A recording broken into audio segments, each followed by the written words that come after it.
Et ça y est, nous y sommes dans la dernière ligne droite du mercato. Il reste exactement moins de 3 jours jusqu'à lundi à 23 h pour ce mercato hivernal. L'OM a recruté enfin son attaquant avec Amine Gouiri qui vient d'être officialisé hier soir.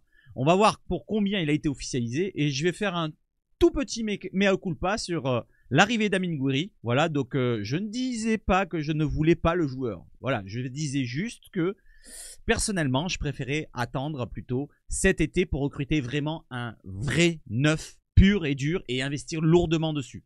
On a investi quand même pas loin de 22 millions d'euros au total, en comptant les bonus pour Amine Gouiri. Je trouve que c'est une belle somme et c'est une grosse somme. Alors ce joueur-là a déjà atteint ce seuil-là. Il a même dépassé, quand il était à Nice, il a même atteint les 50 millions de valeur Transfermarkt et sur d'autres sites qui estiment la valeur du joueur.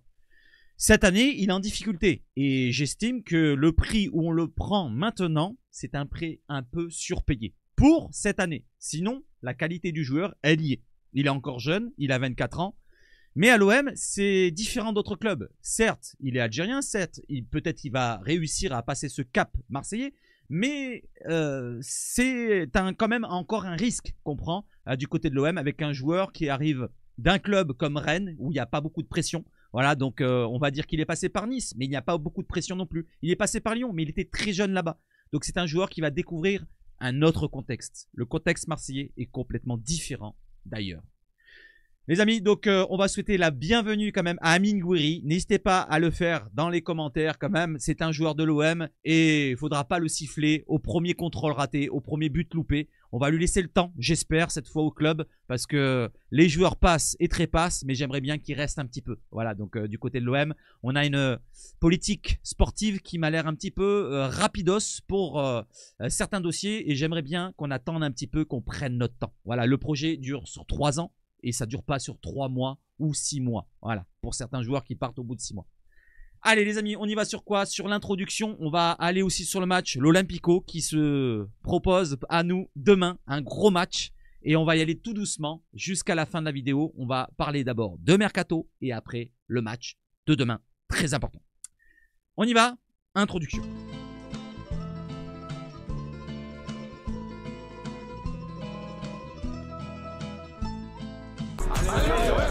Et allez l'OM. Et avant d'aborder le sujet du mercato, je tenais faire encore pas un mea culpa, mais vous préciser que en ce moment j'ai beaucoup de mal à me reposer, à dormir bien comme il faut. Donc si j'ai des paroles, une élocution différente ou je suis un peu brouillon dans mes idées, c'est pour cette raison-là. Voilà, donc par exemple quand je bafouille, eh ben, c'est pour cette raison-là. Je viens de bafouiller encore une fois, mais c'est pas grave.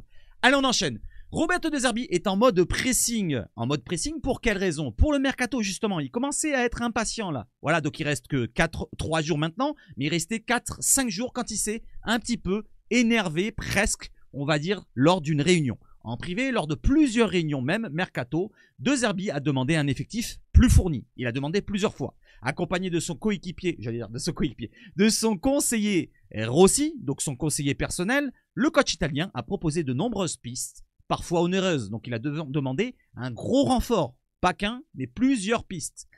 Après le départ de Wai, il était impossible pour De Zerbi de se contenter d'avoir Neal Maupay en pointe, en titulaire, alors qu'il était arrivé pour être une doublure d'Eli Wai, et le jeune Robinho Vaz comme solution. Et oui, ça fait que 2 solutions. Moi, j'avais dit que ça suffisait pour un match par semaine et pour 15 à 16 matchs qui nous restaient. Mais c'est vrai que quand on y pense, s'il y a une blessure de Maupay, on n'aura que Vaz derrière. Et Vaz, il peut s'éteindre assez rapidement. Il est jeune, on ne sait jamais ce qui peut arriver. Pareil pour lui, je lui souhaite plein de bonheur. Mais en tout cas, c'est bien d'avoir une solution supplémentaire. Avec l'arrivée d'Amine Gouiri, certes, c'est pas un neuf pur, mais il peut dépanner dans ce rôle de neuf. Donc, De Zerbi a même dit lors d'une réunion, ou alors, je dirais désormais qu'on postule à la 5e ou 6e place. Et là, ça pose vraiment l'intensité de la tension auprès de ces réunions-là. Donc, il a vraiment tapé du poing sur la table. Il a dit, vous voulez qu'on termine quoi? 5e, 6e? Si on n'a que 2 attaquants, eh ben moi, j'en veux un 3e. Et derrière, ce coup de pression, comme je le dis, ça c'est moi qui l'ai rajouté, c'est pas l'équipe qui l'a marqué. Ce coup de pression a changé la donne et permis d'accélérer sur le dossier Gouiri. Parce que la parole qu'on voit là, donc 5e ou 6e, c'était jeudi après-midi selon l'équipe. Et est-ce que ça a mis un coup de pression à Benassia? Je pense que oui. Parce que Benassia, au début, il voulait proposer qu'un prêt. Il voulait proposer un prêt de payant de 3 millions d'euros plus une option d'achat de 15 à 16 ou je ne sais pas combien de millions d'euros. Au début, c'était 2 millions plus 10. Et derrière, ça s'est transformé. Maintenant, c'est un transfert sec. Et vous allez voir de combien est le transfert. Tout d'abord, on va souhaiter bonne chance à Lilian Brassier. N'hésitez pas à me dire quel souvenir vous gardez de Lilian Brassier du côté de l'OM. Il est passé courtement du côté de l'OM. Alors, pour Lilian Brassier, c'est différent d'Eli Wahi. On voit que vraiment le mental était touché. À chaque fois qu'il jouait, on ressentait un petit peu une crainte de son côté et de notre côté. Voilà, on craignait à chaque fois qu'il ait le ballon. Donc, on va se dire que c'est un bon départ. Voilà, on n'arrivait pas à lui faire enlever de la tête. Peut-être qu'il était pas adapté à jouer à l'OM. Et ben malheureusement, il jouera du côté de Brest, non, de Rennes plutôt. Voilà, bonne chance à Lilian Brassier. N'hésitez pas à me dire qu'est-ce que vous retenez de son passage. L'autre arrivée, bien sûr, ou l'arrivée plutôt, c'est celle de Amine Gouiri. Il est olympien et le montant estimé, comme je viens de vous le dire, j'estime un petit peu trop élevé par rapport à la forme actuelle, mais sinon, il a la qualité. Il a la qualité d'être dans cette valeur-là de 19 millions d'euros plus 3 millions de bonus. Donc, ça fait 22 millions d'euros. Ça fait beaucoup quand même, mais on verra bien. Si ça nous convient en fin de saison, qu'il est parfait sur le terrain, qu'il fait les efforts, parce qu'il y a toujours ce doute-là, hein, pour ma part, toujours ce doute-là de régularité, d'irrégularité. Mais on va dire qu'il arrive dans un nouveau club, peut-être qu'il va vouloir prouver, et j'espère qu'il fera les efforts. Je pense qu'il est intelligent, je pense qu'il a un petit peu de vécu maintenant. Il a du vécu, oui, en Ligue 1. Ça fait 5-6 saisons qu'il joue en Ligue 1 et il est titulaire à chaque fois qu'il joue dans ces clubs. Donc on va se dire qu'il a compris où il arrive, et j'espère qu'il va faire les efforts et qu'il va réussir. Je lui souhaite une bonne chance et je lui souhaite bien de bonheur du côté de l'OM. Amine Gouiri portera le numéro 9. Il pourra déjà jouer ce dimanche face à Lyon, son club formateur. Allez, souhaitez la bienvenue quand même à Amine Gouiri. Allez, on enchaîne les amis. Amine Gouiri, c'est terminé, même si on va voir après du côté de la conférence de presse que Roberto De Zerbi en parle. Et une petite anecdote, tiens, pour la présentation, on est vraiment des pros du côté de l'OM. Regardez bien cette présentation et je vais vous mettre juste cette petite référence pour ceux qui regardent YouTube. Eh ben, normalement, vous savez quelle est la ref des cristaux de menthe. Allez, n'hésitez pas à me dire dans les commentaires quelle est la rêve des cristaux de menthe.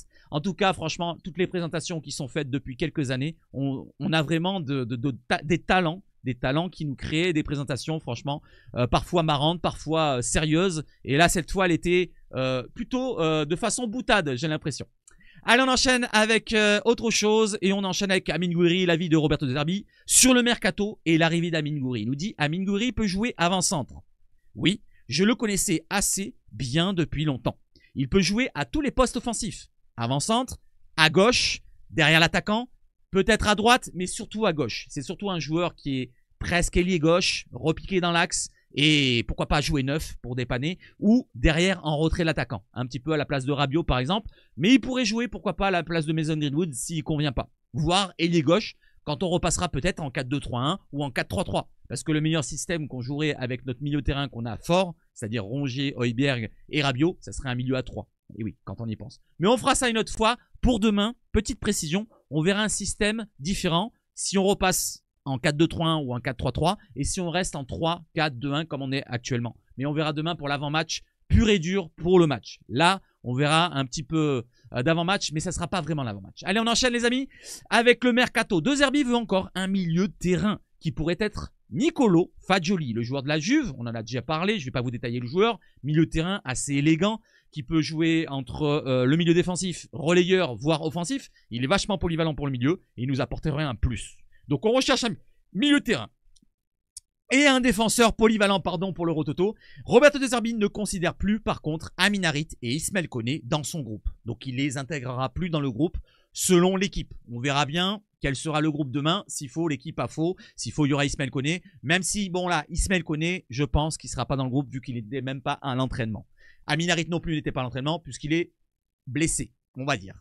Allez, on enchaîne avec le mercato. Et pour le mercato, il faut renforcer notre défense. On a renforcé notre attaque. Notre défense, elle est renforcée avec l'arrivée de Luis Felipe Ramos. Mais il y a un départ. Et comme on l'avait dit, tout départ, eh ben, il y a une arrivée. Si Brassier part, il doit avoir un remplaçant à Lilian Brassier. Parce que Kondogbia, il peut dépanner, comme il a dit De Zerbi pendant la conférence de presse. Mais c'est un milieu de terrain de base. Donc, autant jouer avec les bons joueurs à leur poste. C'est-à-dire, Kondogbia, dans le milieu de terrain, il peut dépanner derrière, certes, mais c'est pour dépanner. Justement, dépanner, c'est pas vraiment jouer tout le temps. Et il nous faut un arrière central gaucher. On a Cornelius, ça peut aussi dépanner.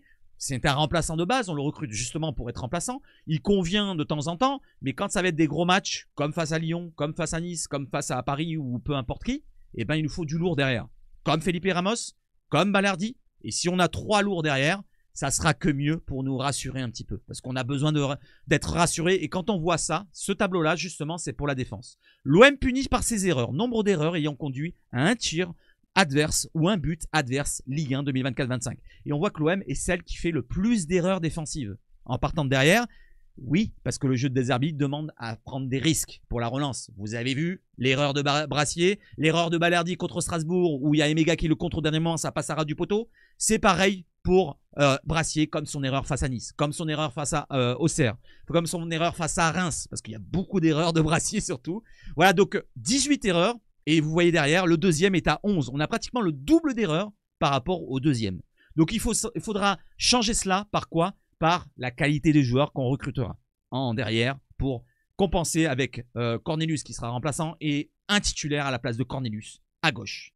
Allez, on enchaîne avec les recrues potentielles. Beaucoup de rumeurs qui tombent et une rumeur qui vient de tomber ce matin. Alors, regardez bien la vidéo.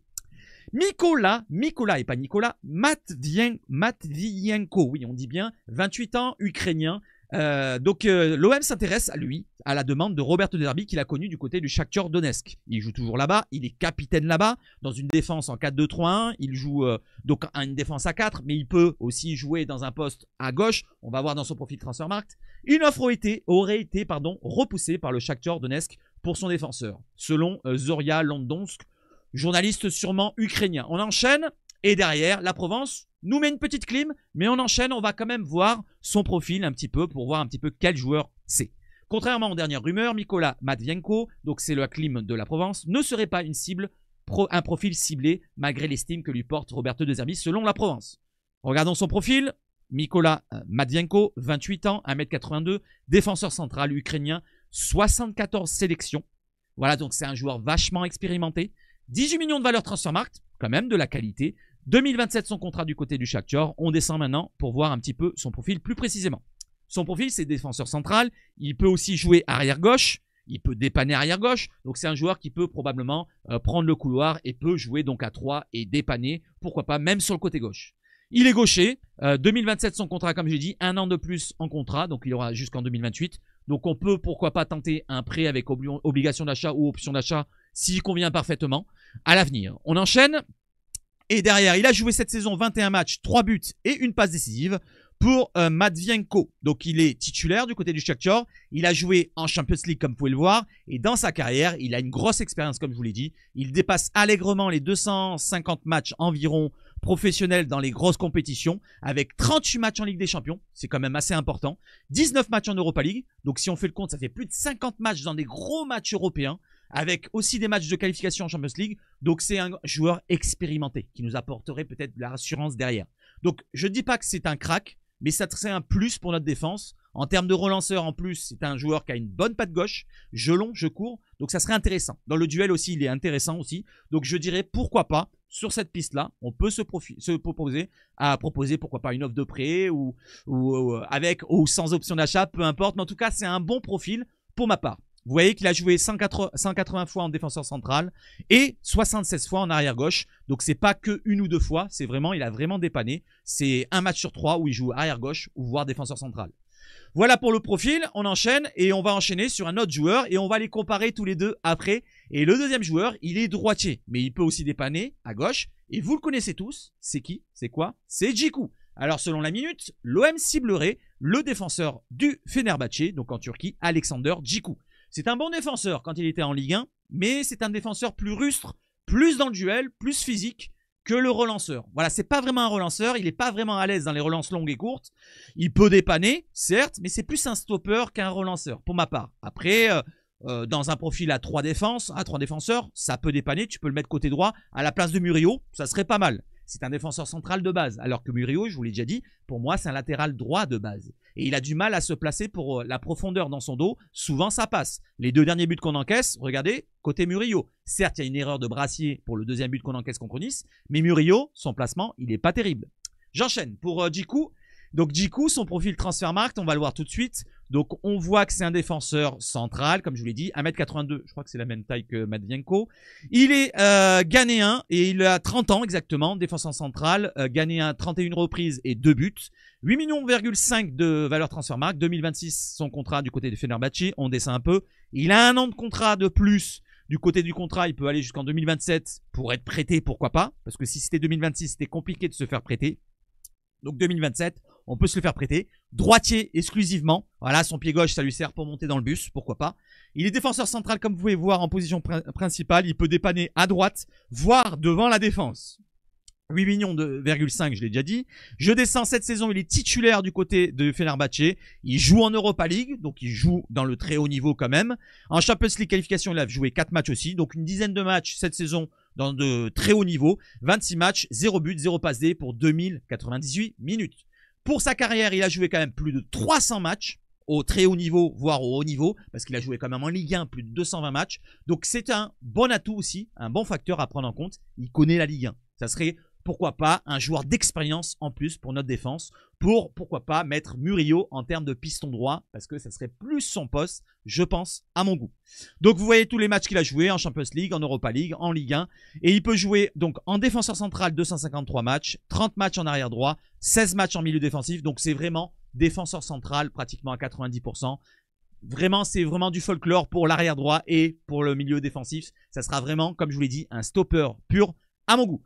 Regardons un petit peu le profil maintenant sur la comparaison entre lui et Matvienko. Vous voyez bien que sur le côté droit, c'est tout ce qui est physique. Le bleu là que vous voyez, c'est Alessandro Djiku. Tout ce qui est physique au duel et dans les erreurs aussi. Les erreurs de relance, les erreurs dans le duel, tacle et intervention, passe et bloqué, donc c'est les contres, et les dégagements. Tout ce qui est défensif dans le duel, il est un peu plus élevé du côté de Djiku. Mais tout ce qui est relance, regardez, pourcentage de passes réussite courte, la pointe rouge, c'est Matvienko. Et passe progressive, Matvienko. Et même pourcentage de dribble taclé, c'est Matvienko, ça c'est le duel. Donc on voit que Matvienko est plus à l'aise dans les relances plutôt que dans le duel par rapport à Djiku. Donc comme je vous l'ai dit, Djiku plus dans le physique, plus stopper, plutôt qu'un Matvienko, même si dans le physique, il va en imposer aussi. Donc c'est deux défenseurs centraux différents. Et pas le même pied non plus, parce que gaucher et droitier. Pour ma part, le profil le plus intéressant, c'est Matvienko, puisqu'on recherche un central gaucher. Mais Djiku, ça serait un plus en cas pour enlever Murillo de la défense côté droit. Même si, bon, ça peut convenir pour finir la saison. On va pas se dire c'est plus dégueulasse. On a vu plus dégueulasse à l'OM. Mais moi, j'estime que c'est pas vraiment ma panacée de le voir quand même à ce poste-là.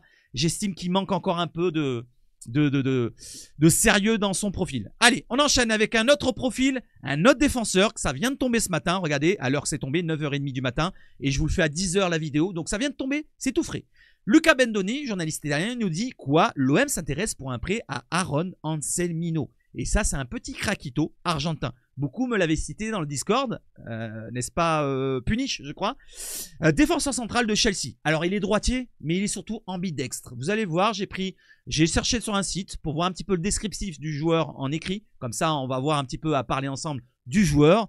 Et on va confirmation de l'équipe pour l'offre qu'a fait l'OM. Et oui, l'offre de l'OM pour Aaron Anselmino, pardon, de retour à Chelsea après son prêt à Boca. Et oui, parce qu'il signe à Chelsea, mais il a été prêté à Boca.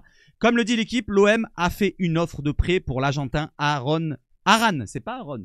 Aran, pardon, Anselmino de retour à Chelsea après un prêt à Boca. Une offre de prêt jusqu'à la fin de saison pour Anselmino. Et on va voir tout de suite son descriptif, quel profil c'est exactement.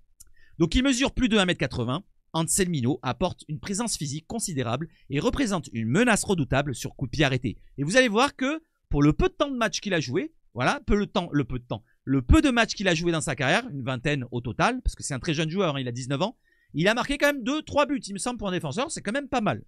Une qualité qui fait actuellement défaut à Chelsea, donc là, parce qu'il appartient à Chelsea, il va peut-être être prêté de Chelsea, vu qu'il ne jouera pas là-bas normalement. Sa polyvalence en tant que défenseur ambidextre, pied droit, pied gauche, lui permet d'évoluer des deux côtés d'une paire de défense centrale. Donc il peut jouer dans une paire de défense, c'est-à-dire à 4, mais il peut, pourquoi pas, dépanner côté gauche si on joue à 3. Et d'exceller dans des duels en 1 contre 1. Sa rapidité complète son arsenal de compétences. Donc c'est un joueur élégant, un joueur un peu, allez, un peu foufou. Voilà, il est encore jeune, hein, il est encore perfectible. Il est un petit peu à la Balerdi, mais degré plus, j'ai l'impression, voilà, de ce qu'on dit, de ce qu'on dit du côté de l'Argentine, de ce qu'on m'a dit directement. Peut-être plus terminé, puisque regardez ce qu'il y a marqué en dessous, au-dessus. On dirait qu'il a déjà joué 200 matchs, a déclaré son entraîneur. Tout le monde en parlant bien, même la légende Riquelme en parlant bien. Il a dit, c'est quoi ce joueur? Il vient de jouer la première fois et il m'impressionne. Il a contrecarré tous les plans offensifs adverses quand il a rencontré l'équipe de Lanús, je crois. Voilà, Lanús, il y a marqué au-dessus, voilà. Et donc, c'est un joueur jeune, mais qui est déjà avec un certain, je sais pas, il y a un certain ressenti d'assurance auprès de cette jeunesse d'Anselmino. Alors Anselmino, c'est un défenseur, comme je vous l'ai dit, il a 19 ans, 1m86, grand gabarit, comme Balerdi pratiquement, je crois que Balerdi fait 1m87, droitier comme je vous l'ai dit, défenseur central, argentin U20, il n'a pas eu de sélection encore, 2031 contrat à Chelsea, 8 millions de valeur transfermarkt, on descend un petit peu, droitier mais ambidextre, comme je vous l'ai dit, défenseur central, il peut dépanner dans les deux côtés, on peut descendre, cette saison c'est 23 matchs, 2 buts comme je vous l'ai dit, 3 passes D, donc c'est un joueur qui peut apporter offensivement. Voilà, donc dans les jeux aériens et même au pied, il est assez élégant. Donc un joueur intéressant, jeune, et pourquoi pas pour un prêt avec une option d'achat pour pourquoi pas l'avenir, ça serait intéressant aussi. Mais moi, j'estime que le meilleur profil, ça serait un joueur comme Matvienko, même si c'est peut-être pas une rumeur finalement concrète, comme a dit la Provence. Donc on va suivre ça de très près. N'hésitez pas à me dire ce que vous en pensez pour toutes les pistes. Et on va continuer pour voir la deuxième page, pour voir vraiment que dans sa carrière, c'est 23 matchs, 2 buts, 3 passes décisives. Toute sa carrière pour l'instant du côté de l'Argentina. Allez, un autre joueur qui n'est pas en Argentine et qui n'est pas défenseur, c'est au milieu de terrain, milieu défensif, un autre joueur qui joue en France. Amadou Koné, très jeune aussi, 19 ans. Alors cette piste-là, apparemment, j'ai vu un insider qui a fait un gros descriptif qui connaît quand même le football, je ne sais plus c'est quoi son nom. J'ai pas retrouvé son trade, mais il était intéressant et il a terminé par dire que finalement, je ne pense pas que l'OM ait vraiment un intérêt à prendre cette recrue-là, parce qu'il n'aura pas de temps de jeu cette saison, et à moins d'un prêt directement du joueur, ça serait pas intéressant d'investir les 12 millions qui est marqué ici. Donc selon l'équipe, c'est quand même l'équipe qui relaie l'information, l'OM pourrait faire une offre pour Amadou Koné, 19 ans, milieu de terrain du stade rémois. Le club champenois demande 12 millions d'euros pour s'en séparer, alors qu'il n'est coté que, regardez bien derrière, hop, on monte un peu, 1 million d'euros. Ça me semble bizarre, cette somme de 12 millions d'euros. Donc, Amadou Koné, 19 ans, milieu défensif, Stade de Reims, contrat jusqu'en 2028 du côté de Reims. Il y a un joueur qui est intéressant du côté de Reims. J'en avais parlé en début de saison. Je disais souvent dans le match, Atangana, Atangana. Vous vous en souvenez de Atangana? Et c'est vrai que cette année, il a l'air de percer, ce petit jeune, qui est intéressant. Et je crois qu'il est à peine plus vieux ou peut-être le même âge. Je ne sais pas quel âge il a, n'hésitez pas à me dire. Mais c'est peut-être ce joueur-là qu'il aurait fallu se positionner pour ma part. Donc je descends un petit peu pour voir son profil. Il peut jouer milieu défensif, c'est vraiment son poste préférentiel. Milieu offensif, milieu central. Et d'ailleurs, l'insider spécialiste scout qui nous parlait du joueur, il le connaît très bien. Il l'avait dit dans son trade que c'est Will Steele qu'il avait lancé dans le football. Et à la base, il était plutôt formé à être milieu offensif, mais il a recalé dans le jeu par manque de qualité technique. C'est un joueur... Il a presque détaillé ça comme un bourrin. Voilà, physiquement parlant, il en impose. Il n'y a pas sa taille là, mais il a dit qu'il est très grand. Il fait beaucoup d'efforts. C'est un joueur besogneux qui va faire beaucoup d'efforts. Donc c'est un joueur qui pourrait servir en termes de milieu défensif, voire défenseur. Pourquoi pas? Parce qu'il peut recaler encore plus bas, comme Kondogbia. C'est un joueur jeune, 19 ans. Il peut être perfectible. Et il est gaucher. Donc ça pourrait être aussi une piste, pourquoi pas, pour la défense. On ne sait jamais. On ne sait jamais. Une dinguerie de Roberto Zerbi, il l'a vu, il a dit tiens, ce joueur-là, il peut jouer défenseur. Peut-être, on ne sait jamais. Donc, il est gaucher, comme vous pouvez voir. Il est ivoirien. Et il est en contrat jusqu'en 2028. Donc, on ne sait jamais ce qui peut se passer. 1 million de valeur transfermarkt pour le jeune Koné. Il a joué 13 matchs cette saison, 700 minutes. Donc, il est vraiment remplaçant. Il dépanne. Il a joué en Ligue 1, en Coupe de France et en National 3. Voilà. N'hésitez pas à me dire ce que vous en pensez du joueur. Dans sa carrière, il n'a joué que 42 matchs et surtout que 27 matchs en Ligue 1, donc à le professionnel pour 1000 minutes à peine, et 3 matchs en Coupe de France pour 200 minutes. Donc un peu plus de 1000 minutes en professionnel pour un joueur et investir 12 millions d'euros, ça m'étonnerait fortement qu'on se positionne là-dessus, surtout à ce prix-là, à moins d'une dinguerie. Je sais pas, n'hésitez pas à me dire ce que vous en pensez. J'ai fait une petite comparaison, voilà, pour voir un petit peu le profil entre Højbjerg et Amadou Koné. Højbjerg est un joueur élégant à la passe, comme vous pouvez le voir, pourcentage de passes réussies, moyen, il est très élevé. C'est ce qui est en bleu pour Højbjerg. Pourcentage de passes réussites courtes, très élevé aussi. Pourcentage dans le jeu aérien gagné, aussi élevé. Par contre, Amadou Koné, on voit que le pourcentage de précision de passe, c'est pas sa panacée. Comme je vous l'ai dit, qualité technique, c'est peut-être degré moindre. Il fait pas mal d'erreurs encore une fois. Donc ça, c'est la jeunesse, c'est perfectible. Perte de balle, c'est à peu près équilibré. Tacle, par contre, il envoie du lourd, comme vous voyez. Donc la jeunesse, peut-être physique. Tacle, zone défensive aussi. Tacle, un milieu de terrain aussi. Pourcentage de dribble, taclé aussi. Donc il est tout dans l'interception, tout dans le tacle, tout dans le physique, tout dans le défensif. C'est un joueur qui peut, pourquoi pas, attention, être dans les recrues pour être en défenseur. On ne sait jamais. Tir bloqué, c'est les contres, pareil. Et interception, c'est à peu près équilibré entre les deux joueurs. Voilà un peu le profil plus défensif qu'un Emil Højbjerg, Pierre-Emil Højbjerg, s'il viendrait à être au milieu de terrain. Allez, on passe sur le milieu de terrain qui sera peut-être notre recrue. La Fiorentina passe devant l'OM selon, pas actuel olympien, mais plutôt la Stampa média italien. Dans le dossier Nicolo Fagioli et qui négocie un prêt avec option d'achat avec la Juve. Donc la Fio et l'OM sont en bataille pour le joueur de la Juve. Est-ce que lui veut rester en Italie parce que c'est un joueur qui n'a connu que l'Italie, si je ne me trompe pas. Est-ce qu'il veut rester en Italie et confirmer là-bas d'abord parce qu'il est encore jeune, il a que 23 ans ou 22 ans, 22, 23. Ou est-ce qu'il veut vraiment aller dans un gros club qui a un gros projet comme l'OM? Voilà. La Fiorentina, c'est un club aussi en Coupe d'Europe, je crois, cette année. N'hésitez pas à me dire si je me trompe, peut-être. Mais en tout cas, l'OM qui est quand même plus... il y a un rayonnement plus important que la Fiorentina. J'espère ne pas me tromper. N'hésitez pas à me dire ce que vous en pensez. Mais je pense que je me trompe pas. Donc, on va attendre de voir pour Fagioli. Pour l'instant, on en est là. Voilà pour le mercato. J'ai terminé. On va aller sur le match maintenant, tout de suite. Donc demain, on se fait le live ensemble. On passera le match ensemble, je vous le commente. Et avant match, on parlera du mercato pendant 3 quarts d'heure, 1 heure. Voilà, on fera un point sur l'arrivée d'Amine Gouiri, dans quel poste on va le faire jouer. Et les autres joueurs, est-ce que Luis Felipe Ramos va être aligné? Je l'espère. Voilà, on espère le voir le plus vite possible. Et est-ce que les pistes qu'on vient de citer maintenant, et d'autres qui vont arriver peut-être dans la journée, peut-être même maintenant alors que je vous parle, il y a peut-être une piste, je vous le mettrai en fin de vidéo, vous inquiétez pas. Et d'autres joueurs derrière pour demain, eh ben on parlera ça demain en avant-match. Donc n'hésitez pas à donner de la force. Je viens de le lancer. On voit qu'on est à 4. Alors je vais rafraîchir la page. Peut-être qu'il y en a un 5e. Il y a un 5e. Merci en tout cas pour le 5e qui vient de liker. N'hésitez pas à liker le live de demain. Qu'on soit le plus nombreux possible. Comme on était pendant le live de Mercato. Qu'on soit le plus nombreux possible pendant le match. Qu'on passe un bon moment. C'est l'Olympico. C'est très important. Entre le coach italien Roberto De Zerbi et le coach portugais qui vient d'arriver du côté de Lyon. Et oui, parce que Fonseca est arrivé du côté de Lyon. L'ancienne piste olympienne pour remplacer Gasset, c'était Fonseca à l'époque, et ben il est du côté de Lyon, notre adversaire. Et en plus de ça, le signe, c'est que la recrue qu'on vient de faire, donc le joueur que vous voyez au milieu, Amine Gouiri, va être peut-être aligné contre son club formateur, et c'est peut-être lui qui va marquer le but final de la victoire. Allez, on enchaîne avec la conférence de presse et un peu d'informations. On va revenir peut-être sur le mercato, vous inquiétez pas. L'OM, l'affluence pour le match OM-Lyon entre l'OM et Lyon devrait finalement se situer autour des 66 000 spectateurs. Merci Karimata pour l'information. C'est la plus grosse affluence pour un Olympico. On enchaîne. Il est fortement conseillé aussi d'arriver tôt. Voilà, donc n'hésitez pas à le dire si vous avez envie. J'enchaîne et je lis tout ce qui est en jaune d'abord en priorité. Les absences, Kondogbia, Harit et Meite à l'entraînement et ils ne seront pas là probablement dans le groupe demain.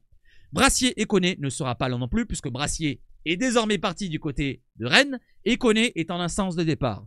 Ils ne seront pas là et Alexis Koum a fait son retour dans le groupe. Donc le latéral gauche, jeune, 19 ans ou 20 ans si je ne me trompe pas, donc pourrait être dans le groupe demain. On ne sait jamais pour dépanner si Merlin n'est pas bon, et ben peut-être ça sera lui ou alors Luis Garcia, n'oublions pas. Allez, on enchaîne avec la précision pour Kondogbia qui devrait réintégrer le groupe la semaine prochaine et Amin Harit ne serait pas très loin non plus. Voilà, donc il est jamais très loin. Comme je vous l'ai dit, ça semble plus être blessure diplomatique. N'hésitez pas à lire si vous avez envie de tout lire ce que dit De Zerbi, mais je vais pas tout lire. Voilà, donc Kondogbia a rechuté ici et là, c'est pas intéressant. Ce qui est intéressant, c'est de savoir quand il revient, et ça sera la semaine prochaine. On enchaîne avec Ramos. Ça, c'est très intéressant, et Ramos peut commencer un match selon De Zerbi. Donc il pourrait, pourquoi pas, commencer demain. J'ai décidé, donc il a pris la décision, Roberto De Zerbi, il nous a dit, mais je ne peux pas vous dire si ça sera dimanche. Donc petite surprise, est-ce que Ramos sera titulaire ou pas? N'hésitez pas à me faire votre compo. Je vais vous montrer la compo justement maintenant. 5-4 demain, c'est parti. La compo probable pour demain. Donc on a Rouli au gardien bien sûr. La défense à 3. Alors Cornelius probablement titulaire. Brassier est parti. Kondogbia est blessé. Donc il ne reste que Cornelius à gauche. Balerdi dans l'axe. Murillo. Je l'ai mis en jaune parce qu'il serait prioritaire pour moi. Ou Luis Felipe. Un des deux. Un des deux pour moi. Voilà, donc ça va se jouer entre les deux. Enrique à droite en tant que piston. Merlin titulaire je pense. C'est préférable à Garcia pour ma part. Højbjerg rongé devant la défense. Rabiot titulaire. Greenwood à droite. Ou alors on peut mettre Gouiri aussi à la place de Rabiot. N'oubliez pas, il peut jouer à ce poste-là. Mais je pense pas que Rabiot se recale dans le jeu. Ça m'étonnerait. Gouiri ou Mopé. Mopé, préférence, voilà, parce qu'il connaît le jeu de Zerbi, il est titulaire depuis un bon moment. Ça m'étonnerait qu'on mette Gouiri titulaire, à moins d'une dinguerie que de Zerbi a envie de le mettre titulaire pour piquer au vif Mopé, parce que Mopé ne tire plus depuis 4 matchs, quand même. Allez, faites-moi votre propre compo les amis, j'arrive pas à faire mon petit rototo et ça passe pas. J'enchaîne avec les matchs qui sont déroulés depuis hier. Il y a eu le match de Lens, et Lens est un concurrent. N'oublions pas, Lens n'est qu'à 3 ou 4 points. On va voir le classement. Donc la journée, vous l'avez là. Il y a Brest-Paris qui nous intéresse, même si Paris est très loin. Il y a Monaco qui nous intéresse contre Auxerre. Donc Monaco va probablement gagner. Attention, ils peuvent revenir. Lille-Saint-Etienne. Attention à Lille aussi, ils peuvent revenir. Et les Niçois aussi à Toulouse qui peuvent revenir. Et j'oublie pas Lyon parce que c'est nos adversaires, c'est notre concurrent aussi du soir de demain et aussi dans le classement parce que le classement, il est là. L'OM est avec 37 points à 10 points des Parisiens. Donc on va regarder plutôt derrière. Monaco est à 3 points, comme je vous l'ai dit. Attention, contre Auxerre, ils peuvent revenir à 37 points. Si nous, on flanche, j'espère qu'on va pas flancher, je touche du bois. 33 points pour Nice, 33 points pour Lens, qui reviennent à la hauteur de Nice. Voilà, comme je viens de vous le dire, ils sont dans la course aussi. Les Lillois, en cas de victoire, reviendraient aussi, si nous on flanche, à 2 points. Donc tout peut se resserrer. Tout peut se resserrer en cas de dinguerie des Lyonnaises du côté du Vélodrome. Et je l'espère pas. J'espère qu'on les mette à 10 points, les Lyonnaises. Allez, on enchaîne. On enchaîne avec De Zerbi qui nous dit quoi? Je ne vais rien dire. Pourquoi? Pour Benassia. Le sujet Benassia s'est tendu comme ça. Il n'y aura pas de polémique en plus. Vous aimez avoir mon avis? Nous dit De Zerbi. Je dis toujours ce que je pense. Je dis toujours la vérité. Et c'est pour cette raison que je ne vais rien dire. Je ne sais pas sur quel sujet il voulait sur quel thème il voulait partir, mais à mon avis, ça pouvait parler de racisme ici et là. À mon avis, on partait sur ça. S'il avait envie de parler et se lâcher, il aurait parlé de ça. Comme ça, il n'y aura pas de polémique en plus. Je sais ce qu'a dit Benassia. Je suis surpris. Et j'ai envie de dire très surpris. On est tous très surpris de la sanction qu'il a pris et de l'écart de sanction. Voilà, j'en ai parlé hier. Moi, je vois plus le côté hégémonique des Parisiens et d'autres instances un petit peu frauduleuses à l'époque de tapis ici et là, quand on a été tapé pour rester en Ligue 2, il y avait le Gret ici et là, mais tout ça, ça s'est un petit peu gangréné dans les instances et c'est resté parce que on laisse les vieux rester jusqu'au bout, jusqu'au bout, jusqu'u bout. Et après, il y a d'autres personnes qui ont la même pensée, la même philosophie, comme les Domenech. Voilà, toutes ces personnes-là qui gangrènent les instances françaises de tout ce que vous voyez, la LFP, la FFF, et tout ce que vous voyez, même en amateur, parfois, il y en a qui traînent. Donc, c'est tout ça qui gangrène un petit peu le football français. Et je ne parle pas que contre l'OM, je parle en général. Voilà, et avec ça, vous rajoutez l'hégémonie qatarienne. Allez, on enchaîne avec De Zerbi. Non, c'est Adrien Rabiot qui nous parle de la sanction contre Mehdi, qui nous choque, nous les joueurs. La différence de traitement avec les temps, on la comprend pas. Je viens de le dire. Suspendu 3 mois, c'est vraiment du grand n'importe quoi. Ça serait bien que les journalistes osent dénoncer cela. Donc maintenant, c'est aux journalistes de faire leur métier. C'est plus aux insiders ou à nous, pauvres youtubeurs de pacotille. Allez, on enchaîne avec De Zerbi qui nous parle de Jonathan Rowe. Et j'en ai parlé dernièrement. J'ai pas fait encore la vidéo pour les membres. Je suis désolé. Par contre, il y aura une autre vidéo qui va tomber pour les membres. L'entretien de Rongier, qui est intéressant. Je vais vous le lire tranquillement et je vais vous donner mon avis. Il faut avoir confiance en lui donner du temps nécessaire. Rowe s'entraîne très bien. Pour lui, c'est un changement vraiment radical. Et oui, devenir à l'OM, un changement de pays, un changement de culture, un changement de contexte, la pression différente. Il joue en championships. Certes, en championships, j'ai du mal à dire. Il y a de la pression, mais c'est pas vraiment le même niveau. On va dire que les championships se rapprochent de la Ligue 1, mais c'est pas le même niveau. C'est pas le même contexte. Il n'y a pas les mêmes supporters. Voilà, il n'y a pas les mêmes bouffes même, je vais vous dire. Il a que 22 ans. Il est vraiment très jeune. C'est un changement radical. En championships, tu joues tous les 3 jours. Tu ne t'entraînes pas beaucoup. Et là, il s'entraîne beaucoup. Il y a beaucoup de choses à apprendre. Et peut-être qu'il a du mal à l'apprendre, à l'assimiler. Il faut attendre, comme avec Luis Enrique. Comme Luis Enrique, il a du mal au début. Il faut avoir confiance en lui donner le temps nécessaire. Et là, c'est très important ce que j'ai mis en bleu, parce que ça concerne un petit peu la politique actuelle. Sinon, on mettrait tout à la poubelle au bout de 2 jours. Et c'est un petit peu la politique qui me dérange un petit peu. C'est-à-dire que sur certains dossiers, j'ai l'impression qu'on est un petit peu trop rapide. Eli Boyi, je sais pas, mais moi j'aurais attendu la fin de saison. Je remets le dossier sur le bureau, mais Eli Boyi, certes, il convenait pas en début de saison. Certes, on était tous énervés. Je suis d'accord avec vous, le match contre Reims, d'autres matchs derrière. Mais derrière, je pense que si tu le laissais finir la saison chez nous, peut-être qu'il avait du mieux. Peut-être qu'il restait dans la même lancée, je sais pas. Mais peut-être qu'il aurait eu du mieux. Il nous aurait rajouté une solution supplémentaire. Il serait là. Il aurait pu rentrer de temps en temps. Il aurait pu marquer 1 ou 2 buts quand même. Il n'aurait pas été dégueulasse jusqu'au bout. Et à la fin de saison, il aurait toujours été revendable. On avait toujours 2, 3 ou 4 ans de contrat derrière. Il y aurait toujours eu possibilité de le vendre. Et l'été, ça aurait été plus long de s'en séparer avec une plus belle somme peut-être. Peut-être. Je dis bien peut-être, c'est pas sûr. Peut-être que j'ai tort, peut-être que j'ai raison. Mais en tout cas, je pense qu'on aurait plus de temps pour choisir notre neuf. Et avec l'argent de Wai, on aurait pu investir lourdement sur un neuf. On a voulu faire un micmac à prendre et à jeter le joueur et à prendre un autre attaquant derrière. Peut-être qu'il va nous convenir. J'espère qu'il va nous convenir et je souhaite encore bonne chance à Amine Gouiri, je parle. Mais je trouve ça trop on joue trop vite. Voilà, ça va peut-être pêcher à un moment donné. Attention au double tranchant, comme je l'ai dit. Ce mercato de faire trop rapidement, d'être proactif trop rapidement. Voilà, donc on va voir ça dans l'avenir. Et Jonathan Draw pourrait faire partie de la lancée aussi. Attention Jonathan Draw, regardez bien derrière. Bam, l'OM a commencé à sonder le marché pour Jonathan Draw.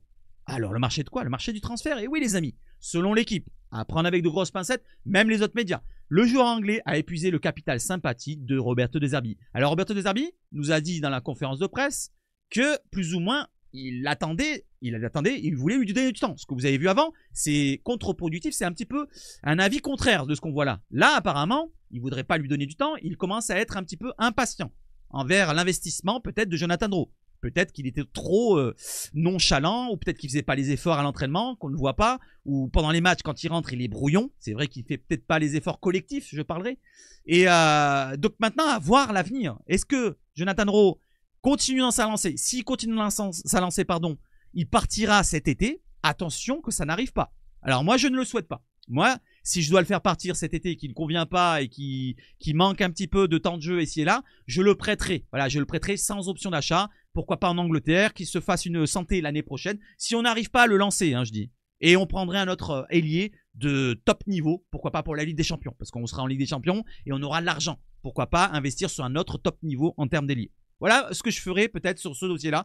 Si ça ne fonctionne pas, si ça fonctionne, si on le fait rentrer qu'il est aussi bon qu'en début de saison quand il rentre contre Lyon et d'autres matchs, je le garde bien sûr. C'est une solution supplémentaire. Et il pourra pourquoi pas être titulaire s'il prouve. Maintenant, c'est à lui de prouver à Jonathan Draw. Allez, on enchaîne avec un autre joueur, avec Adrien Rabiot. Ça serait un rêve pour moi de jouer la Ligue des Champions avec l'OM. Et il a dit que son projet, c'est de rester à l'OM. Donc, on va souhaiter de jouer la Ligue des Champions l'année prochaine avec nous pour Adrien Rabiot. C'est un bon supplément en termes d'exigence, en termes d'expérience, en termes de niveau. Et on espère pourquoi pas avoir un autre milieu de terrain qui a ce niveau, ou peut-être même plus quand il est en forme. C'est Paul Pogba, je l'ai dit encore une fois, avec Valentin Rongier, peut-être qu'il resterait s'il veut prolonger bien sûr, parce que s'il prolonge pas, ça va être difficile de le garder, et avec Pierre-Emile Højbjerg, et pourquoi pas Kondogbia, même si Kondogbia, moi j'estime qu'il y a toujours un doute sur sa condition physique, et il faudrait pourquoi pas s'en séparer. Voilà pour notre milieu de terrain l'année prochaine, avec un gros milieu de terrain qu'on espère avoir, et pourquoi pas un supplément avec un autre joueur qui arriverait. On enchaîne avec Adrien Rabiot qui nous dit que Lyon a changé d'entraîneur. On vient d'en parler. Attention, peut-être une preuve des joueurs, vouloir prouver à son nouveau coach. Attention, on ne sait pas vraiment dans quel système ils vont jouer. On doit se concentrer sur nous, sur notre jeu. Bien ressortir le ballon, aller les chercher haut. En leur mettant la pression, c'est quand même une équipe qui a du mal dans son camp. On va leur mettre la pression, il faut leur rentrer dans le lard. Il faut pas se faire harceler comme on l'a fait contre Strasbourg, contre Nice, contre Lille, contre les Puputiens. Tous ces matchs-là qu'on a été harcelés devant notre défense et on a eu du mal à ressortir, on a fait des erreurs, contre Auxerre aussi, on a fait des erreurs et on l'a payé cash. Des défaites à chaque fois. Donc il faudra pas se laisser faire par les Lyonnaises. Il faudra leur rentrer dans le lard directement. Voilà, il faudra leur prouver qu'on est chez nous. Comprends-nous? Allez, on enchaîne. On enchaîne avec Adrien Rabiot qui nous dit quoi? On continue de bosser au quotidien et on sait que le match est important ce dimanche pour le club et les supporters. Il faut un état d'esprit positif. Et derrière, j'ai souligné bien en bleu, c'est très important, reprendre notre marche en avant. Et oui, on est un petit peu sur le frein là. On a un petit peu ralenti sur les deux ralentis qu'on a fait avec les deux nuls contre Lille en Coupe de France. C'est un nul, hein, c'est pas une défaite. Et contre Strasbourg en championnat. Et derrière la défaite contre Nice, c'est carrément, on a mis le frein à main là. Là, on est sur le frein à main. Il faut enlever le frein à main et réaccélérer contre Lyon.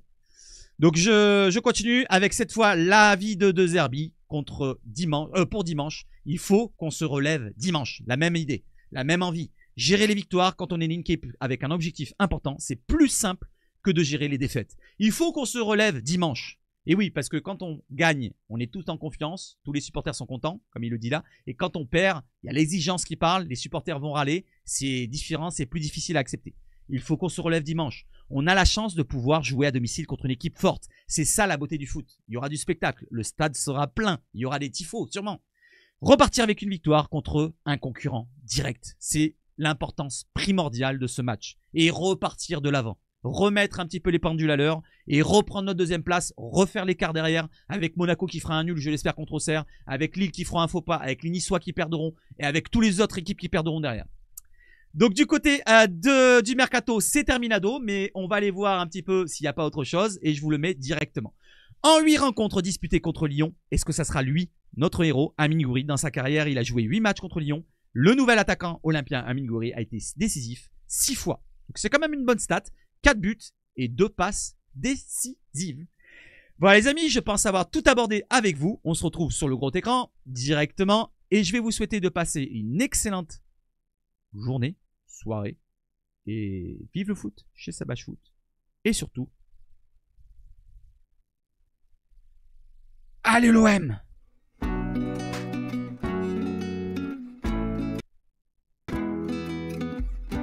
Ciao, ciao, ciao.